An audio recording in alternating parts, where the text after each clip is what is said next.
This is it, guys. The iOS 10.2 jailbreak has finally been released for all devices. And in this video, as promised, I'm going to walk you through why you should do it, how to do it, and everything else you need to know in between. But first, I wanted to thank Luca Tedesco. He did what I personally thought was impossible. Apple has thousands of people encrypting iOS, making it stronger, and to find a way in to jailbreak your device and give us some freedom back, that's really, really noble of him to do, and to do for absolute free for everyone. So I want to say thank you, Luca Tedesco, for making this possible. What you guys are looking at is possibly one of the last iOS jailbreaks in a very, very long time. So should you do it? Absolutely. I mean, you can remove it at any time. This makes your device even more rare and its value will go up. But beyond that, you guys will be able to do so many cool things that previously you couldn't. Dark mode, tweak any little area of iOS that you don't like, change it to your liking. There's just so much you guys can do, and really, there's no reason not to. Jailbreaking has become more stable, more safe nowadays, and you can always go back to a stock device if anything. But if you guys need more convincing, I will have a link down below why you should jailbreak iOS 10. There are many good reasons for it. But anyways, this is a very simple process. It takes like 2 to 3 minutes. The only downside is that this jailbreak needs to be rerun every 7 days. But it's such an easy process, you don't have much to worry about, and I'll show you what I mean. But this application right here will basically not work after 7 days, and you will need to reinstall it on your computer. Other than that, this is semi-untethered jailbreak. What that means is if your battery dies or you need to reboot it, when you turn it back on, all of your jailbreak tweaks will be off. Basically, it'll be unjailbroken until you run this Yalu jailbreak once again. Now, I personally prefer semi-untethered because you can walk into an Apple store and have your device be unjailbroken, and you can get a replacement there. But yeah, you can turn it on and off at will. Anyways, let me go ahead and show you. The only requirement is that you guys are on either 10.1, 10.1.1 version number, or 10.2. So if we jump into the About, I am on 10.2. The good news is, at the time of me making this video, you guys can still update or downgrade back to 10.2 if you're not there already.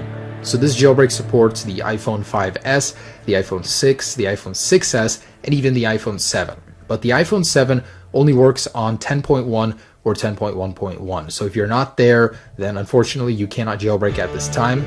All other devices are supported on 10.2, including the iPads and the iPod Touch. So let's jump in. Alright, so down below I will link you guys to 3 websites. First one, ipsw.me. This is where you guys can see if iOS 10.2 is still being signed, if you can update or downgrade to it. So for me, I have a 6S. In case I wanted to downgrade to 10.2 from 10.2.1 or 10.3, basically jump in here and you will see 10.2 is still being signed. If this is red, then you cannot get to that firmware anymore.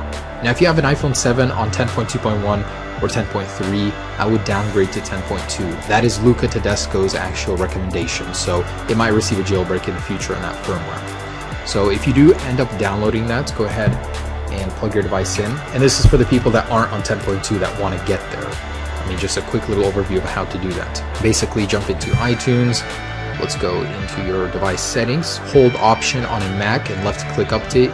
Shift on Windows and left-click Update. And go ahead and select the firmware 10.2. Now, whether or not you're updating or downgrading, same process. You can update to it and keep most of your data intact. It will begin to go ahead and downgrade or update. But I'm not going to do that because I am already on 10.2. So once again, verify you are on 10.2.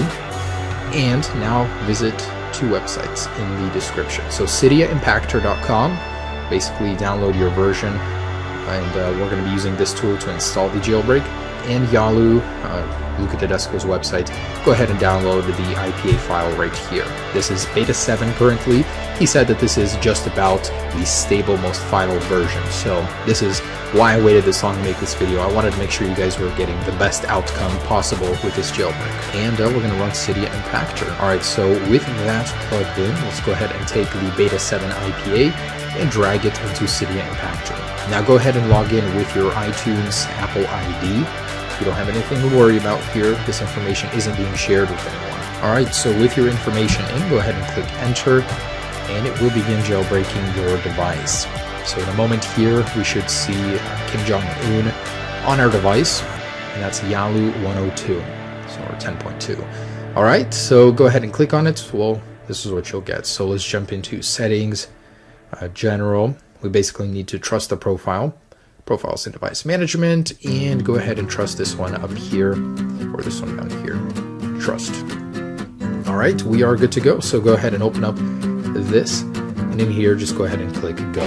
So essentially every time you turn your device off or the battery dies, you'll need to jump into this app and click go once again, and it will just restart your device and get the jailbreak working. Now it may take a couple tries in some cases, just leave it and your device should reboot on its own. That's a completely normal part of the jailbreak. And in a second here we should reboot with Cydia on our device, and every time you redo this it'll get Cydia working again, because every time you reboot Cydia will crash until you do this, just to make you guys aware. And for the people wondering if this does void warranty, indeed it does, until you can disable the jailbreak. So if you ever need your warranty back, you can turn off the jailbreak and go into the store, just hide it like in a folder or something. I've heard that works for some people. Anyways, so you should see Cydia. If you don't, repeat the process as many times as it takes, but it should work on the first or second try. And jumping into Cydia, you guys are now fully jailbroken. Mobile substrate has been enabled on this version, so all of your tweaks will begin working immediately. I actually have a couple videos on those already. I'll be releasing more. And yeah, you guys are jailbroken. It was that simple. The only thing you guys need to know is that this little icon or this app will stop working after 7 days. Unless you're a developer, it will work indefinitely, but every 7 days when it stops working, you guys will need to repeat this process. Not a big deal, but does take like 2 to 3 minutes, so just to make you guys aware of that. Otherwise, you guys are done. This is the jailbreak running on your device, and hold on to it, guys. I'm serious. This may be the last jailbreak for a very long time, so enjoy it. Go install some tweaks. Enjoy this, guys. You've been waiting so long, so yeah, if you guys have any questions, leave them down below. Try to get to some of them, but overall, there it is. It's a pretty stable jailbreak, better than 10.1.1. If you guys are on the iPhone 7, again, 10.1.1 and 10.1 is the only one that can be jailbroken right now, or anything 10 to 10.1.1. 10.2, nothing yet for the iPhone 7, but stay on it. I mean, who knows? Luca might pull through.